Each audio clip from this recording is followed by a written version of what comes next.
ओम शांति। ओम शांति। ओम शांति। ओम शांति। ओम शांति। ओम शांति। ठीक हो सभी?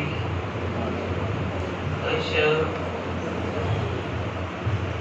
थक तो नहीं गए? 3 दिन और रख लें।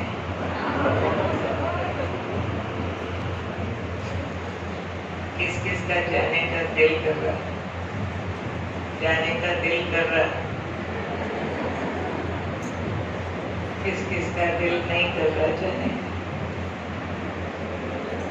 अच्छा,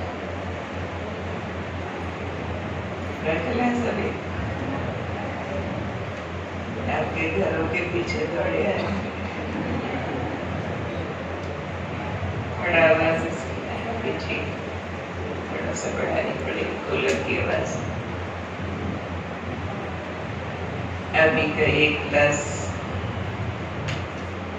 थोड़ी सी हम आपस में बातचीत करेंगे।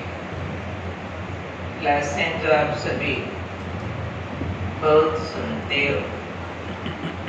आजकल तो हर माता को मोबाइल पे क्लास खोलनी आती, यूट्यूब चलाना आता, लिखना ना आता हो, यूट्यूब चलाना आता। माताओं के लिए तो बहुत फायदा हो गया। सारी क्लासेस सब लेती हैं घर बैठी भी। अच्छी बात। यंग बच्चों से डर लगता है, वो सीधे के साथ उल्टा भी देख लेते हैं, पर हमारी बूढ़ी माताएं सिर्फ बाबा की बात देखती सुनती है। इससे घर घर में सबको बहुत क्लासें मिल गई है, बहुत फायदा हो गया। पर अभी का जो समय आने वाला, वो बहुत कुछ नया मैसेज दे रहा है। अब तक का जो समय था वो था पुरुषार्थ से प्रारब्ध प्राप्त करने का समय। और अभी धीरे धीरे हम देख रहे हैं चारों तरफ का वातावरण, पुरुषार्थ के मौके हाथों से फिसलते जा रहे हैं। बहुत कम अवसर मिलते हैं जब आप अपनी अवस्था बनाने के लिए कुछ ठीक रीति पुरुषार्थ कर सको। अभी भी फिर भी है टाइम, लेकिन आने वाले समय में ये भी चला जाएगा। आप बहुत दिल जान से पुरुषार्थ करना चाहेंगे, हालात आपको करने नहीं देंगे। कुछ इस तरह की बीमारियां और आ जाएंगी, धन के संकट आ जाएंगे, संबंधों पर खींचातान आ जाएगी। जो आप मन को एकाग्र करना चाहेंगे तो भी हालात करने नहीं देंगे। बाबा ने ऐसा एक मुरली में कहा हुआ। इसलिए जितना समय हमारे हाथ में है, इसका 100% हमको सदुपयोग करना है, ये सोचते हुए कि अब नहीं तो कभी नहीं। ये स्लोगन अब हमारे ऊपर लागू होता है। वक्त की बलिहारी है। आज के महावाक्यों में भी बाबा ने अव्यक्त मिलन की बात कही है। हमको अव्यक्त मिलन का ऐसा अभ्यास होना चाहिए जो बाबा को व्यक्त में बुलाने की जरूरत न पड़े। जब बाबा आते थे दादी में, ये तब के माँ वाक्य हैं।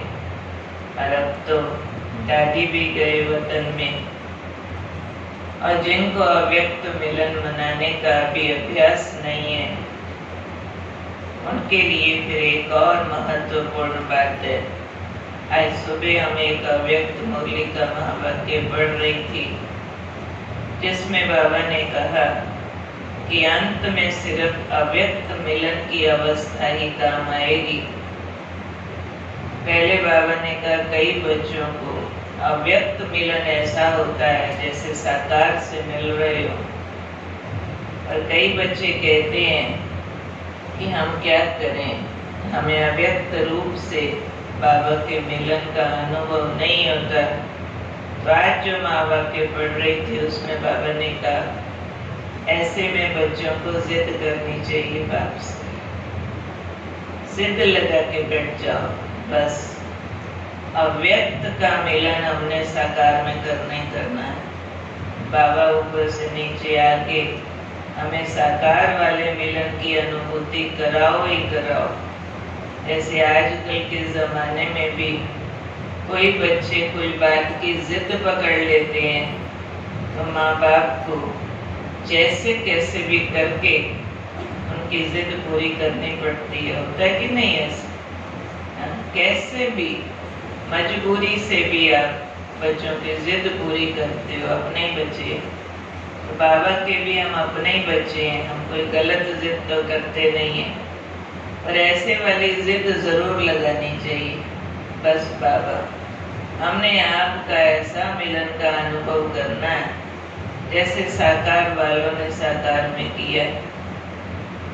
जिद लगा के बैठ सकते हैं? ऐसे बैठ सकते। भक्ति में व्रत रखने का तो अभ्यास है, तीर्थों पर जाने का अभ्यास है, ऐसे वो भी एक जिद होती है, उसमें भी भूखे रहना। और कई जन्मों के हम भगत हैं, पता नहीं कितनी बार भगवान के नाम पे हम लोगों ने भी सिर कटाए होंगे, याद तो नहीं है, पर लगता तो हम सारे अच्छे वाले भगत हैं। तो अब ये समय है जब केवल अनुभवी आत्माएं विजयी होंगी। अंत का समय योगियों का समय है। बाकी संसार की सारी शक्तियां फेल हो जाएंगी, सब अपार दुखों में जाएंगे सिवाय योगियों के। ब्राह्मणों में भी एक प्राप्ति स्वरूप वालों की लाइन होगी, दूसरी पश्चाताप वालों की लाइन होगी। हम भी कर लेते तो, हम भी पा लेते तो, पर वक्त चला जाता है हाथ से तो फिर कुछ कर नहीं सकते। बाबा ने यहाँ तक कहा हुआ कि अज्ञानी आत्माओं के पश्चाताप से ज्ञानी ब्राह्मण बच्चों का पश्चाताप ज्यादा भयानक होता है। क्यों? पाके छोड़ दिया। उनको तो सिर्फ इतना ही पश्चाताप होगा कि हम पहचान नहीं सके, हमें मिला नहीं। सिर्फ कोई चीज मिली नहीं का पश्चाताप उतना नहीं होता है जितना कोई पाके लापरवाही से गंवा दे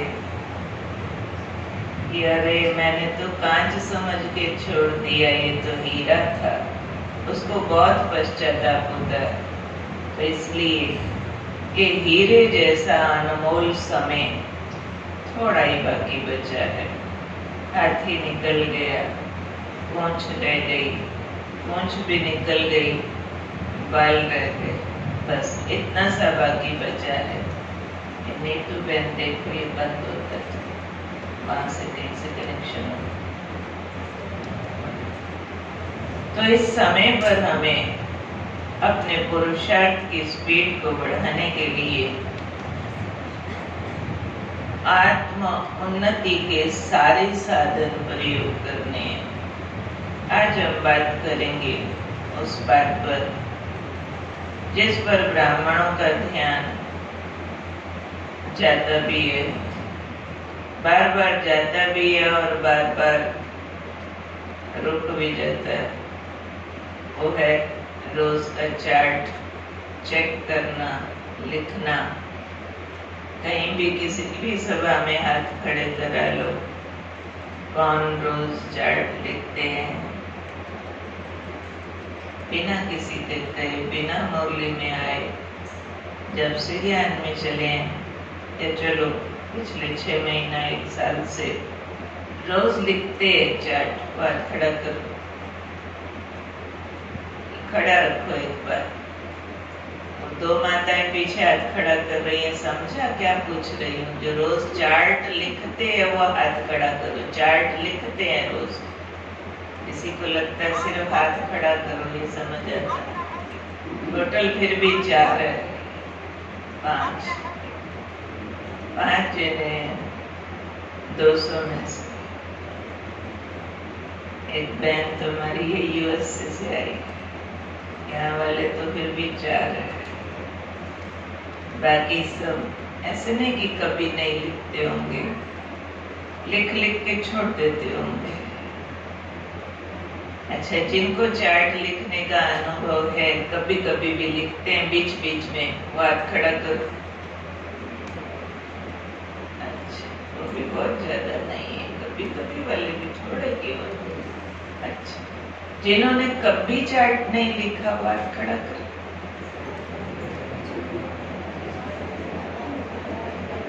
कितने सारे? अच्छा, एक बार हमारी वो भोली माताएं हाथ खड़ा करो जिनको लिखना नहीं आता, लिखना पढ़ना नहीं आता, ज्यादा नहीं है, फिर भी 25-30 से ज्यादा, ये 40 तक। भोलों को सब माफ कर, नीचे करो, हाथ नीचे। कोई 2-3 आपस में बात करने लगी हैं, वो नहीं कर। एक माता को शायद बार बार उठना पड़ता है, इनको कहना भी वहीं कोने में बैठे दरवाजे के पास। अभी आएंगी तो इनको कोने वाली कुर्सी दे। जिनको लिखना नहीं आता तो भी उनको बाबा से बात करनी आती है। न लिखने वाली माताएं भी नोट गिन लेती हैं। उनको ये याद होता है कि मेरे बेटे की शादी में फलाने कितना शगन डाल के गई थी, फलाने के घर मैंने कितने लड्डू भेजे थे, उसके घर से कितने आए थे। ये तो सब याद होता है। जहाँ गिनना चाहे वो नहीं भूलते। तो याद करने की शक्ति तो सब में। हमारी बहुत सारी दादियाँ नहीं पढ़ी थी, लेकिन ज्ञान योग की पढ़ाई ऐसी पढ़ गई जो बात मत पूछो। सिर्फ रुचि चाहिए, उसके अंदर इंटरेस्ट चाहिए। क्योंकि जब तक अपने रोज की चेकिंग नहीं करते तो ये मन बड़ा बेईमान है।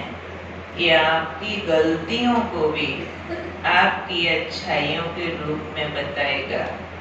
आपके थोड़े से पुरुषार्थ को भी कहेगा कि आपका पुरुषार्थ पूरा हो गया और आप तो बस बहुतों से बहुत अच्छे हो, और चूहे को मिली हल्दी की गांठ समझेगा पूरा हो गया, मेरा पंसारी का दुकान पूरा हो गया, इतने में बहुत बड़ा समझ बैठेगा। ऐसे ही कई बार इस ब्राह्मण जीवन में होता है। हम बड़ा लक्ष्य रखना भूल जाते हैं, छोटे छोटे लक्ष्य रखकर चल पड़ते हैं कि बस हम बाबा के घर जाएंगे, योग लगाएंगे, मुरली सुनेंगे, हमारे घर में शांति आएगी। कोई को लगता है योग लगाएं और मेरे बच्चों के काम हो जाएं। कोई को लगता है ऐसा मैं बहन जी को कहूँ भोग लगाओ, मेरे पोते की फलानी बात हो जाए।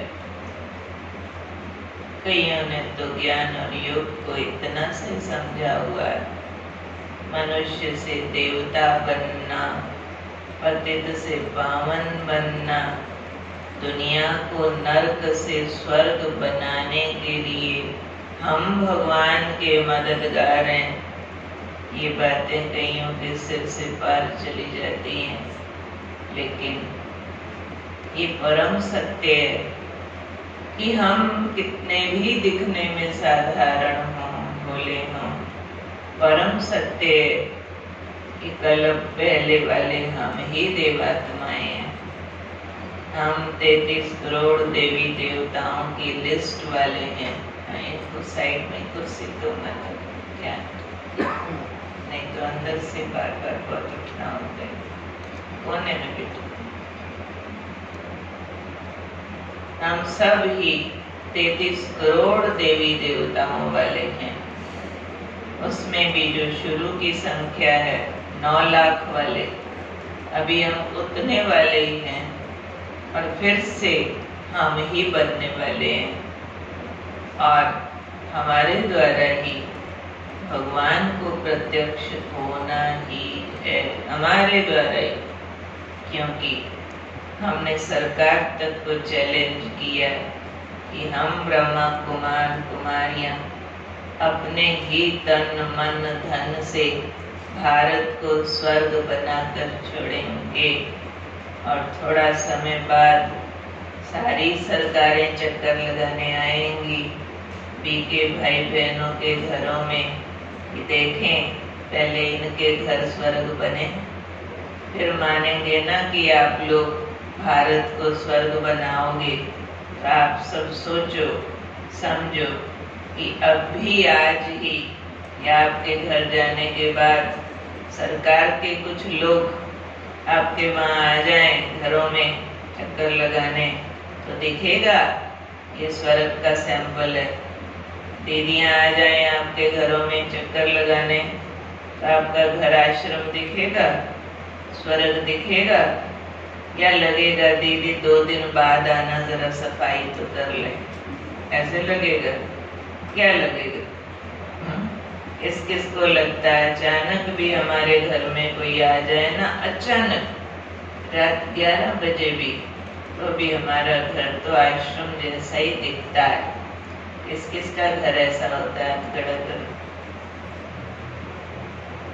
अचानक भी कोई आ जाए, अचानक दादी जानकी आ जाए चक्कर लगाने, साकार शरीर में खुश हो गए हैं सर, बिना तैयारी के भी, क्योंकि ऐसे ही अचानक का पार्ट है ना, शरीर भी तो अचानक छूटना है, उसमें भी तो बाबा देखेगा ना, देवता तैयार है, अचानक आवाज आएगी आ जाओ बच्चे, चाहे उस समय आपका हाथ गोबर में हो, चाहे कपड़ा धुलाई कर रहे हो, काले कोयले से हाथ रंगे हुए हो, बाबा कहेगा चलो बच्चे आ जाओ फरिश्ता बन के, हम कहेंगे हाथ धो के आते हैं। इतना भी मौका मिलना नहीं है। एवर रेडी का बाबा ने पाठ पढ़ाया हुआ है, हर घड़ी को अंतिम घड़ी समझो।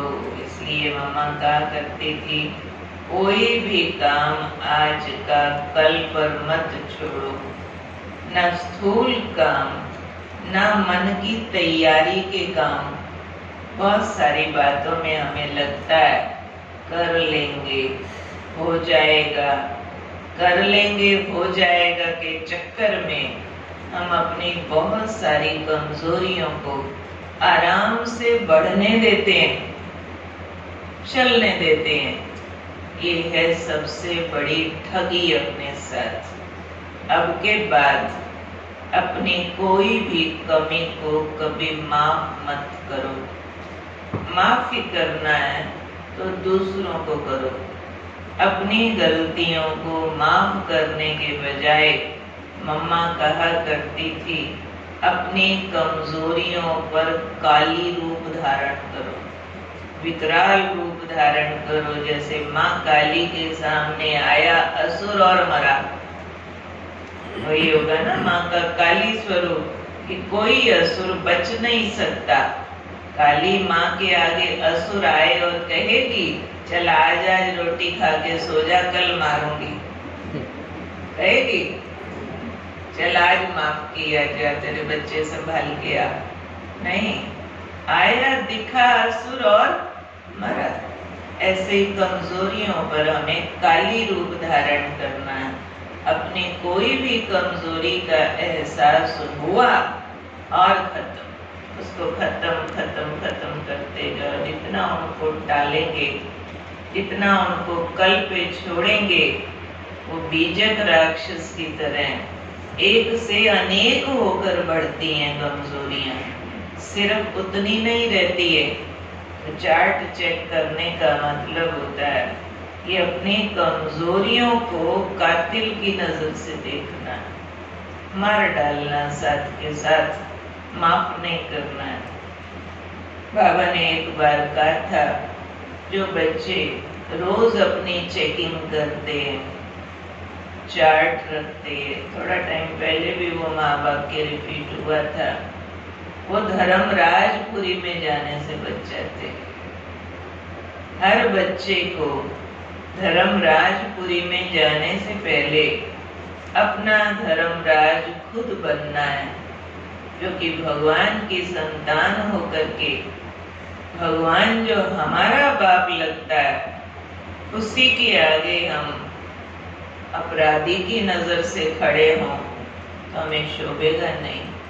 अपने ही बाप के आगे हम अपराधी बन करके कटघरे में जाएं और हमारा बाप धर्मराज बन के हमें ही सजा सुना रहा हो, हमारा ही बाप, लोग हम पे हंसेंगे ना।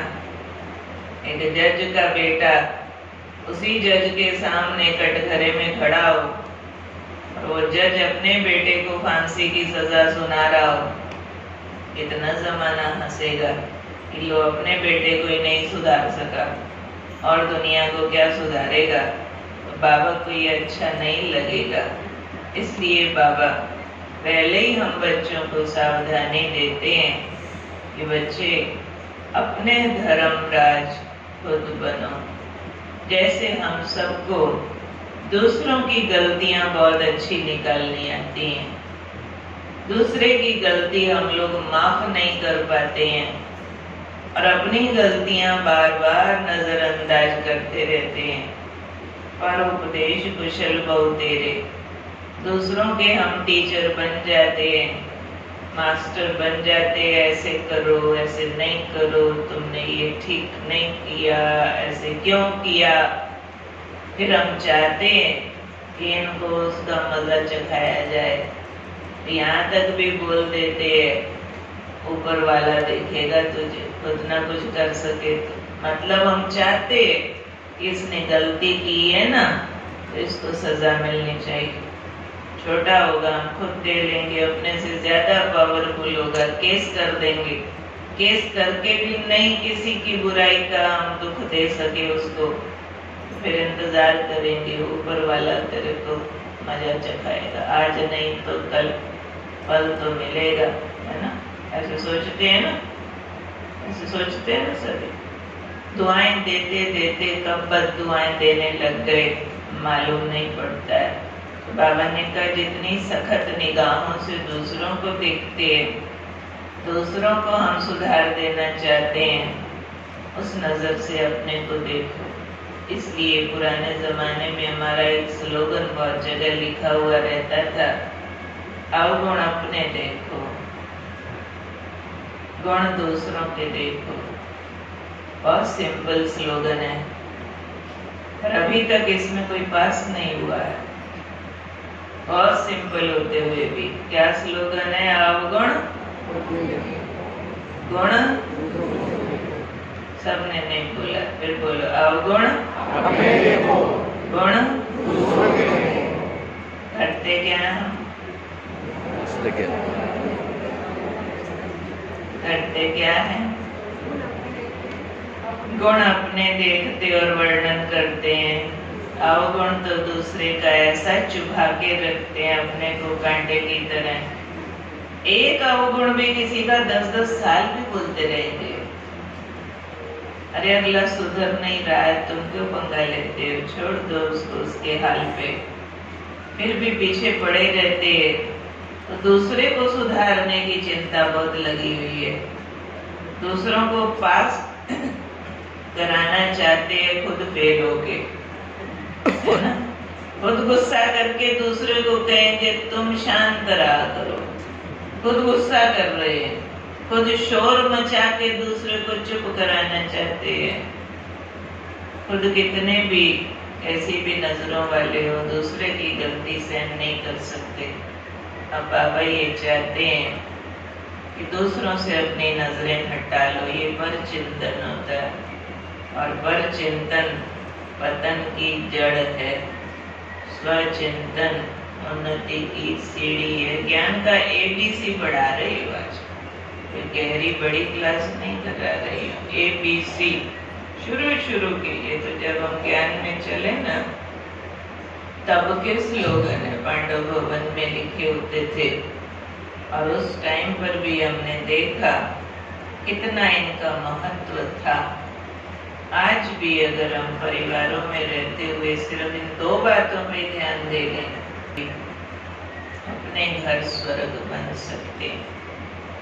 आप सब भट्ठी में आए हो, आपके परिवारों वालों को मालूम है कि आप भट्ठी के लिए गए हो, बोल बोल के आए हो, और जब आप वापस जाओगे वो आपसे बदला हुआ रूप देखना चाहेंगे। आप वापस पहुंचोगे तो क्या आपको लगता है कि आपका व्यवहार पहले से बदला हुआ होगा? लगता है? घर जाते ही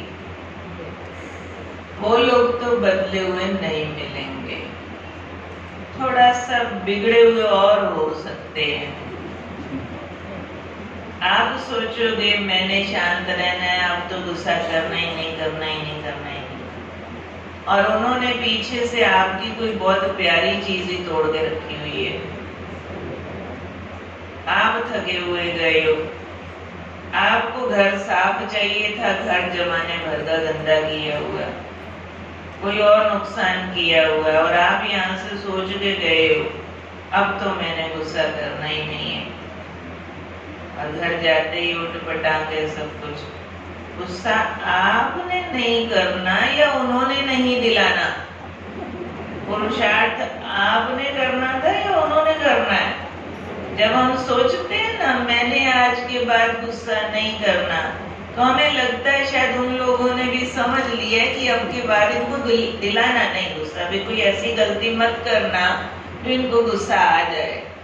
और हम फिर बहाने लगाते हैं कि वैसे तो मैंने नहीं करना था पर इन्होंने बात ऐसी कर दी ना, नहीं तो हम नहीं करते। तो कसूर फिर भी गुस्सा दिलाने वाले का है, गुस्सा करने वाले का कसूर नहीं होता है ना, करने वाले का कसूर लगता है, सही है कि नहीं होता।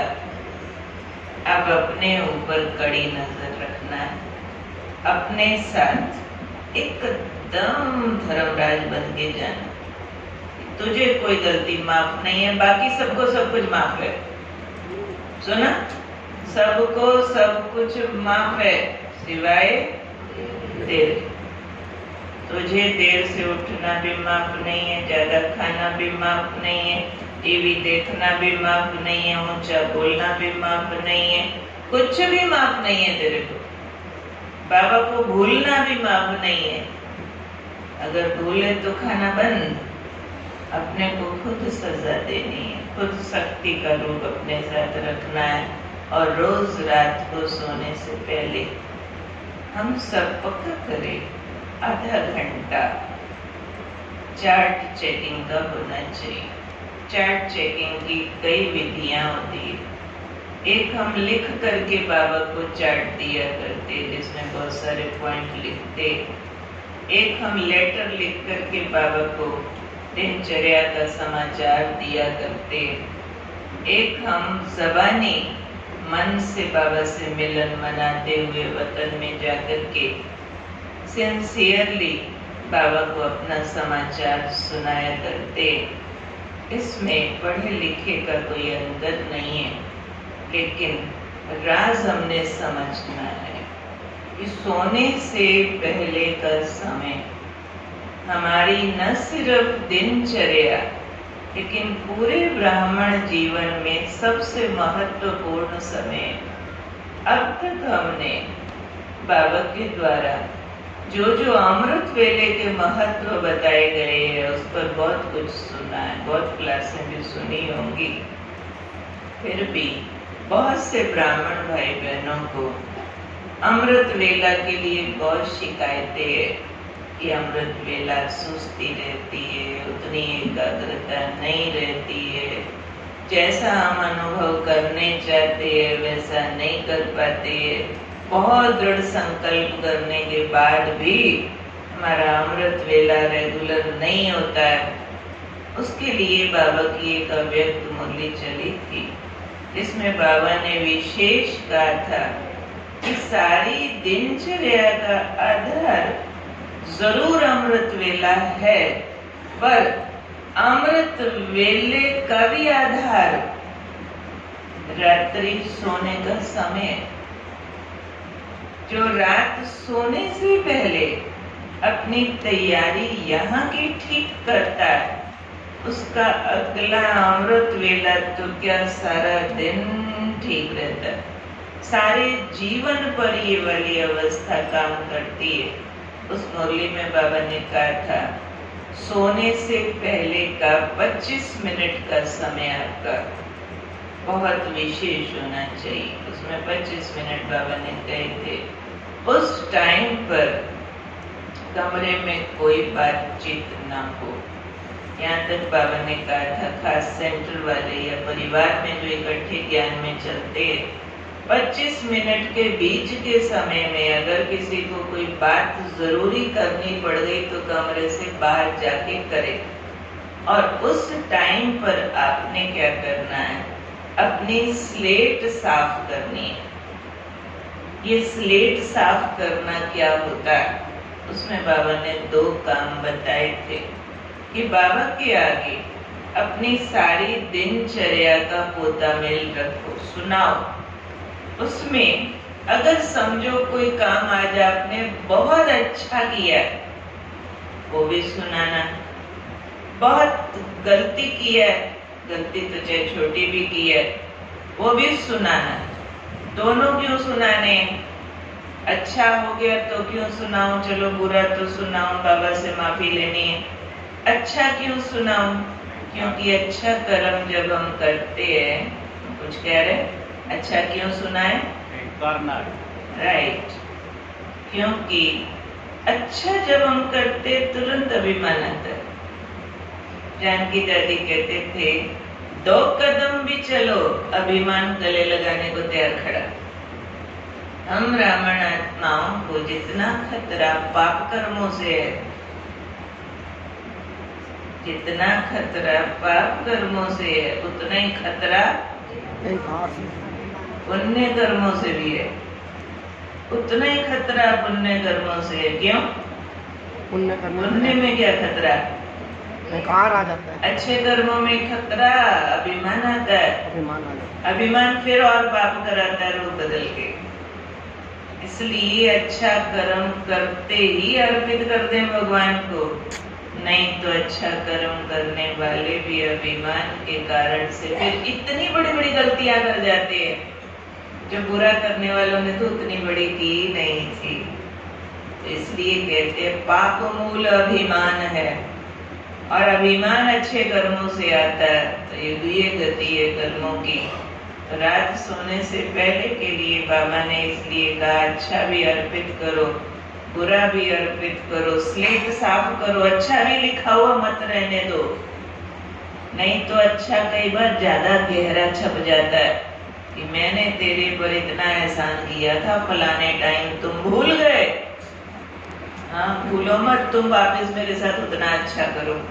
लेकिन इंतजार बना रहेगा, जिसके साथ मैंने अच्छा किया वो सारे अब मेरे साथ अच्छा करें, और फिर उस अभिमान से उनके साथ व्यवहार होगा। रात को क्या करना है, बाबा को न सिर्फ मैंने क्या अच्छा किया वो सुनाना है, लेकिन बाबा को ये भी कह देना है, बाबा मैंने कुछ नहीं किया, आपने कराया, मेरा मुझ में कुछ नहीं, जो कुछ है सो तेरा, तेरा तुझको सौंपत क्या लागत है मेरी। आप न होते तो हम कैसे कर लेते।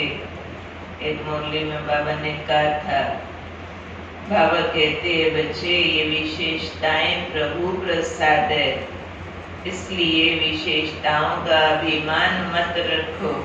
तो कई बच्चे कहते कि बाबा ये जो हमारी विशेषता है ना, कोई विशेषता ही होती है, तो ये तो हमारी आपके बनने से पहले भी थी, तो फिर कैसे माने कि ये विशेषताएं प्रभु प्रसाद है। ये तो ज्ञान में चलने से पहले भी हमारे में ये वाले गुण थे।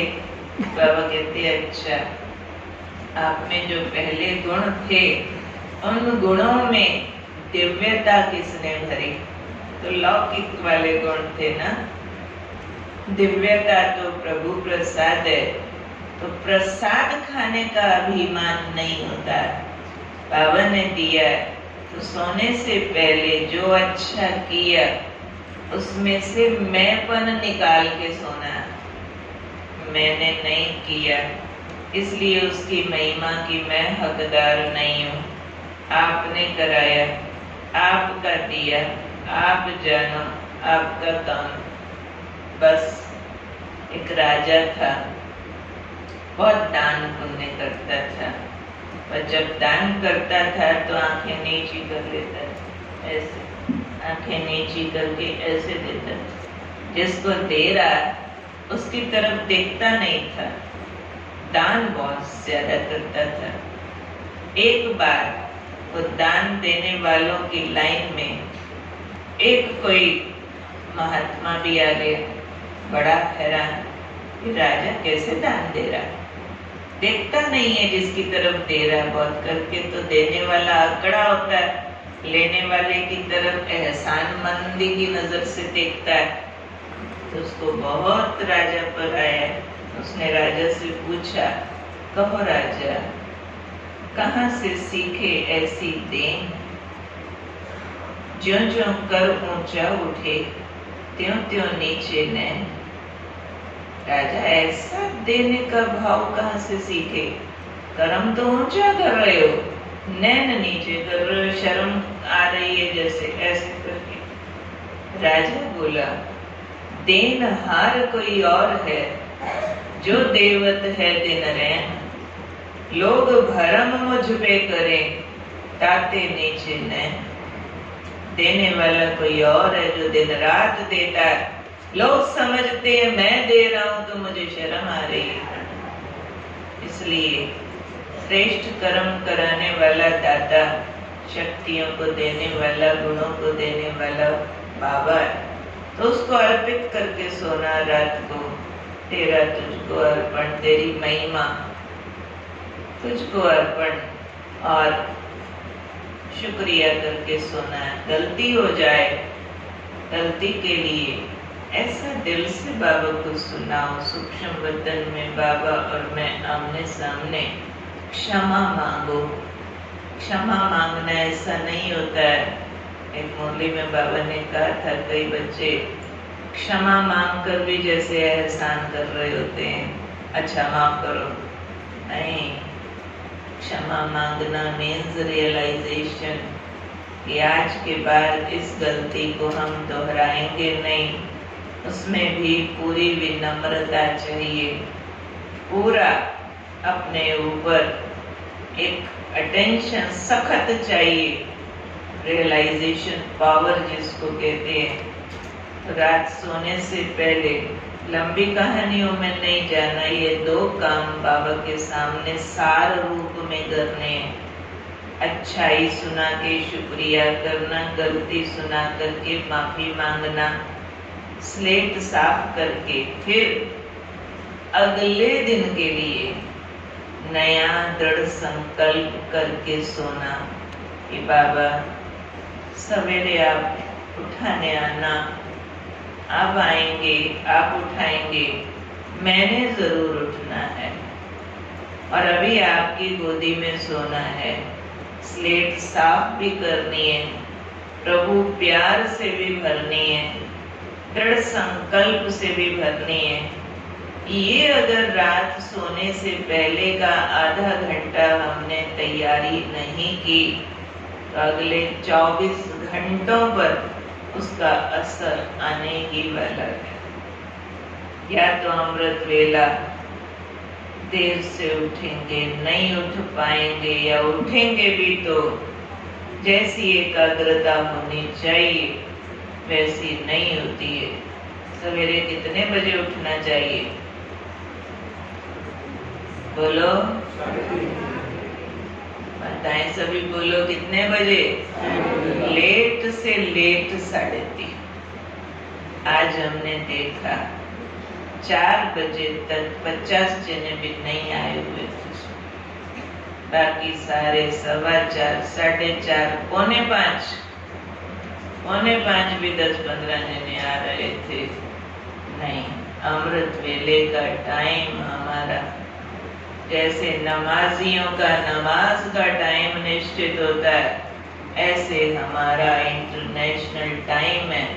ये 4 से 4:45 मधुबन का ऑफिशियल टाइम है, जिसमें बाबा को मिलने आना होता है।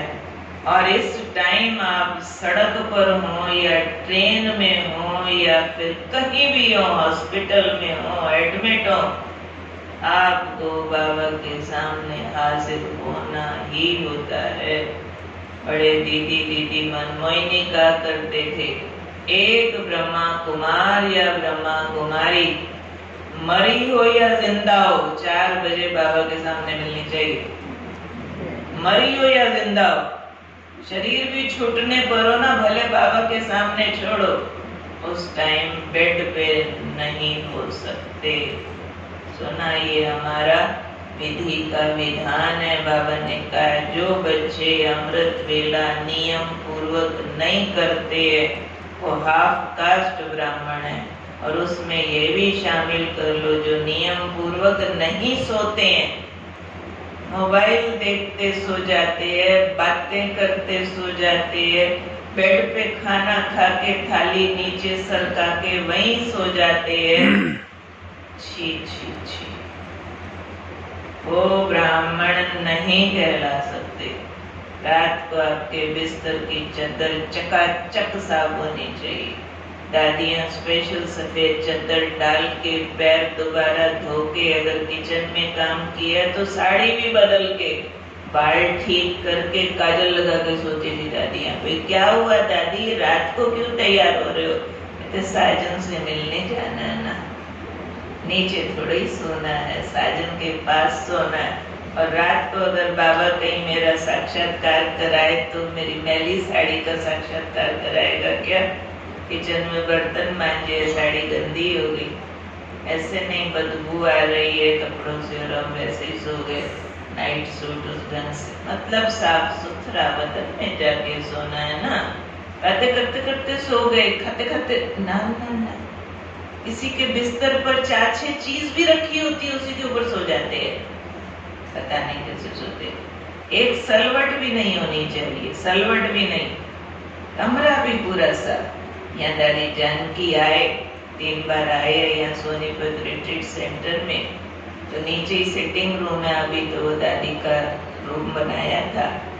हमने रात को देखा 9:30 बजे प्रवीणा बहन, हंसा बहन, एक और बहन आई हुई थी, तीनों जने दादी के कमरे से कुछ गिफ्ट सौगाते, कुछ उनका साथ लाया हुआ सामान था, जल्दी जल्दी बाहर निकल गए।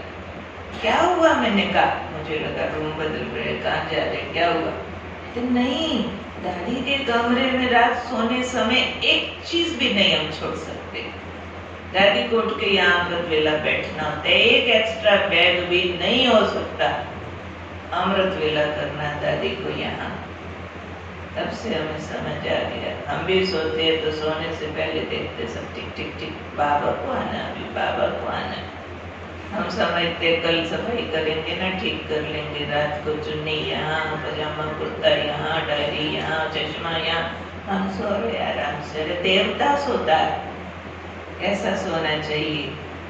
ब्रह्मा बाबा मधुबन में आधी रात को उठ के चक्कर लगाते थे और सवेरे को कहते थे, आज रात्रि को बाबा ने चक्कर लगाया और बाबा को बच्चों की अवस्था का पता चल गया। योगी कैसे सोते हैं? जो योगी होगा बाबा के प्यार में सोया होगा, बाबा के ऐसे जाते जाग जाएगा। सतो प्रधान नींद, वतन में सोया, और जिसकी रजो प्रधान नींद होगी, बाबा नजदीक जाके थोड़ा ऐसे करेगा, जग जाएगा। और तमो प्रधान नींद वाले हिलाए जाओ, उसके लिए तो हाथी बुलाने पड़े उठाने के लिए। आप में से भी कोई कहते होंगे सुबह अलार्म बज गए कब बंद हो जाता है, अपने को पता ही नहीं चलता। ऐसी तमो प्रधान नींद नहीं सोना, सतो प्रधान नींद सोना। हमको बेड पे नहीं सोना, वतन में सोना है। बेड हमारा गैराज है, उसमें देह की गाड़ी को सुला देते हैं। और मैं आत्मा लाइट के शरीर में बेबी एंजल, एक बच्चा बन के उड़ के वतन में जाता हूँ। ब्रह्मा माँ की गोदी में सोता हूँ। मेरी ब्रह्मा माँ मेरे लिए लाइट का बिस्तर लगाती है, लाइट के झालरों वाली चादर बिछाती है, अपनी गोदी का तकिया लगाती है। मेरे को ब्रह्मा माँ गोदी में सुला के अपनी लाइट की किरणों वाली चादर डालती है और सिर पे हाथ फेरती है। सो जा राजकुमारी सो जा। ऐसे सोना होता है, ऐसे रोज रोज ऐसे सोना। चाहे आपको सोने में 11 बजे, 12 बजे, 1 बज जाए, 2 बज जाए, तो भी ऐसे ही सोना और 3:30 उठना ही है। 2 बजे सो के भी उठना ही है। गारंटी है मरोगे नहीं। 1 बजे सो के भी 3:30 उठ जाओ ना, मेरे से लिखवा के ले जाना, लिख देंगे हम, गारंटी है मरोगे नहीं। कम खा के और कम सो के दुनिया में आए दिन तक कोई नहीं मरा। ज्यादा खाने से बहुत मरते हैं, ज्यादा सोने से भी बहुत बीमारियां लगती हैं। कम सोने से कोई बीमारियां नहीं लगती हैं। सिर्फ बाबा के प्यार में सो तो 3 घंटे में भी बाबा वो मालिश पालिश कर देगा जैसे 8-10 घंटा सो के उठे हो। ऐसा अनुभव है आप में से किसी को? कोई मौके थे, बहुत सेवा, बहुत काम, 2-3 घंटा सोए पर ऐसे उठे जैसे खिला हुआ फूल। अनुभव है तो हाथ खड़ा करो, देखो है अनुभव है।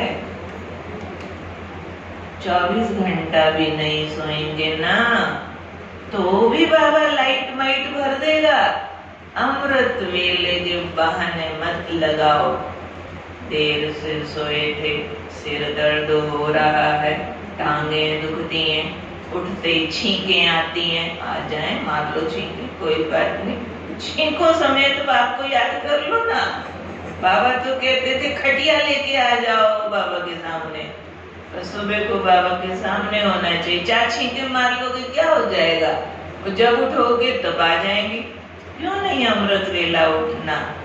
अमृत वेला के लिए नो कॉम्प्रोमाइज एट ऑल। मैं कब मिस नहीं करती, नेवर एवर। मुझे याद नहीं मैंने कभी अमृत वेला मिस किया हो।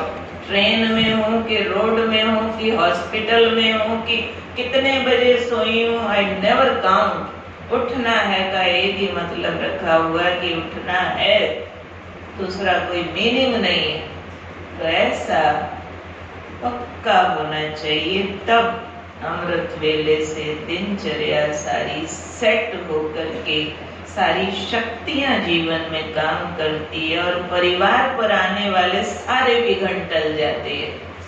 नहीं तो कोई भी ग्रुप में भाई बहने आते, अगर थोड़ा भी बात करने चाहो ना, मेरी बेटी का ऐसे, मेरे पति का ऐसे, मेरे फलाने का ऐसे, दीदी बताओ क्या करूं? अभी दीदी कोई पुड़िया घोल के दे दे और कहे ले जाओ उसको पिला देना और वो ठीक हो जाएंगे तो खुश है। ये कम पूछते आजकल मैं अपने को ठीक कैसे करूं?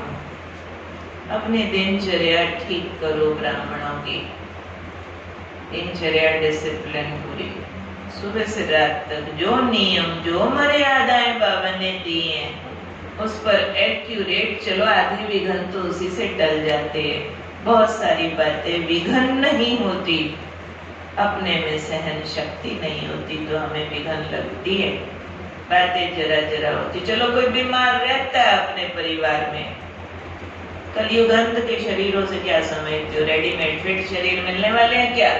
बीमारी कम या ज्यादा कोई को भी रखेगी, अंत तक नहीं ठीक हो सकते। संबंधों में समस्याएं खींचातान होंगी, धन को भी होंगी, बीमारियां भी आएंगी। सिर्फ मुझे अक्ल होनी चाहिए कि मैंने देह से न्यारा होके इन बीमारियों का, इन समस्याओं का बुरा नहीं मानना, विघ्न विनाशक माना। अपनी शक्तियां इतनी बढ़ा लो कि वो बातें विघ्न न लगे, खेल लगे। बातों को ठीक करने का जोर मत लगाओ, बड़े बाप को जीवन में शामिल करो और उसके लिए रात्रि सोने का समय पक्का करके जाओ, ठीक करो। और अब घरों में जाओ तो ये सोच के जाना, सारे उस सोच से भी बड़ी ताकत मिलेगी कि हम पहले वाली माता जी, पापा जी, भाई बहन, बेटा बेटी, हम वो नहीं जा रहे हैं, अब हम अवतार जा रहे हैं। पहले वाला रिश्ता खत्म, कैंसिल, वो मर गया। अब बाबा ने हमें एक अवतार भेजा, जाओ इस घर का जाके उद्धार करके आओ। और उद्धार का मतलब ये नहीं कि वो लोग सुधरे मिले आपका कहना मानते जाएं। नहीं, उद्धार का मतलब है कि जहाँ उनको क्रोध आता है, जहाँ उनको समस्याएं आती हैं, आप स्टेबल, आप अंदर से हिलो नहीं और उनको शांति की, सुख की किरणें देते रहो। पहले उनका दिया हुआ दुख धारण नहीं करो, फिर आपके अंदर वाला सुख उनके दुखों को काटेगा। तो पहला काम, स्टेबल माइंडेड, अनडिस्टर्ब।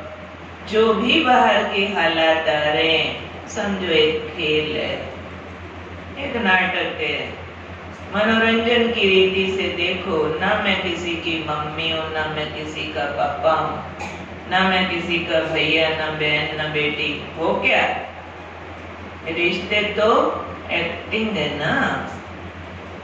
सच्चाई क्या है? ज्ञान का पहला पाठ कहता है हम हैं आत्मा, तुम हो आत्मा, आपस में भाई भाई। फिर सास बहू क्यों बनते हो? फिर बाप बेटा क्यों बनते हो? मना है बाबा की, आत्मा भाई भाई। जितना संबंधों की फीलिंग में जाते हो उतना खिंचातान होती। जितना उन संबंधों की फीलिंग से निकलते हो, मैं भी आत्मा, तुम भी आत्मा, भाई भाई। बेटा नहीं भाई है तो सारी एक्सपेक्टेशंस खत्म हो जाएंगी। ये सासू ने आत्मा भाई है, जो कर रहा है उसकी एक्टिंग है। आप भीतर में बाबा से रिश्ता जोड़ के बाबा से सुख प्राप्त करते हो। उनके द्वारा मिलने वाला दुख फिर अंदर धारण नहीं होता है।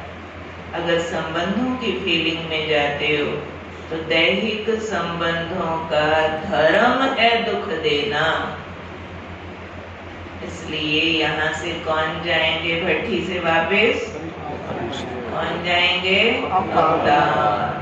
मम्मियाँ नहीं जाएंगी, मम्मी दादी नहीं, वो बाबा के आगे खत्म कर दो। ठीक है, अभी मैं देख रही हूँ टाइम पूरा होता है तो हमारी रोटरी वालों की टीम आ गई है बाहर, परंतु इस पर और विचार करना कि मुझे बाबा का मर्यादित बच्चा बनना है।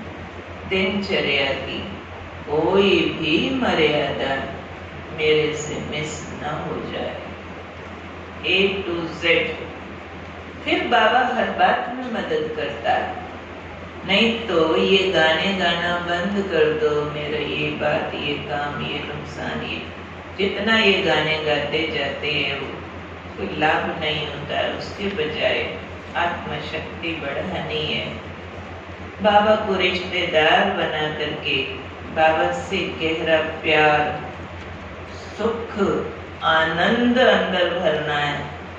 तो दूसरी बातें छोटी लगने लगेंगी।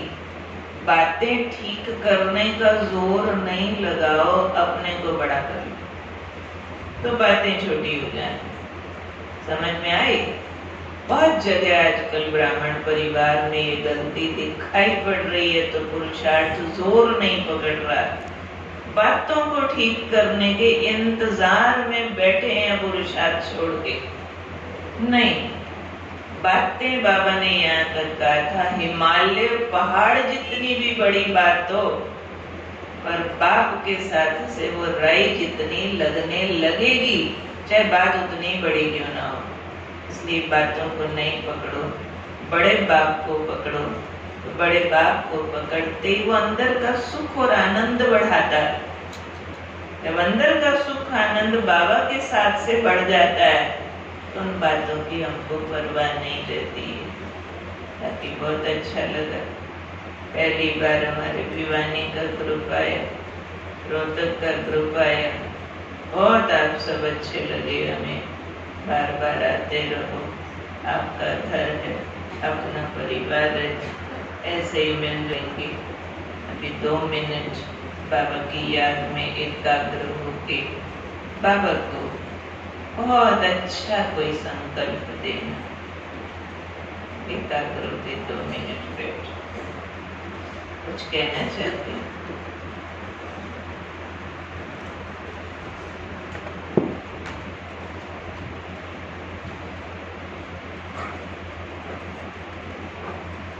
एकदम आत्म ज्योति जगा के बाबा की शक्तिशाली किरणों के नीचे बैठे।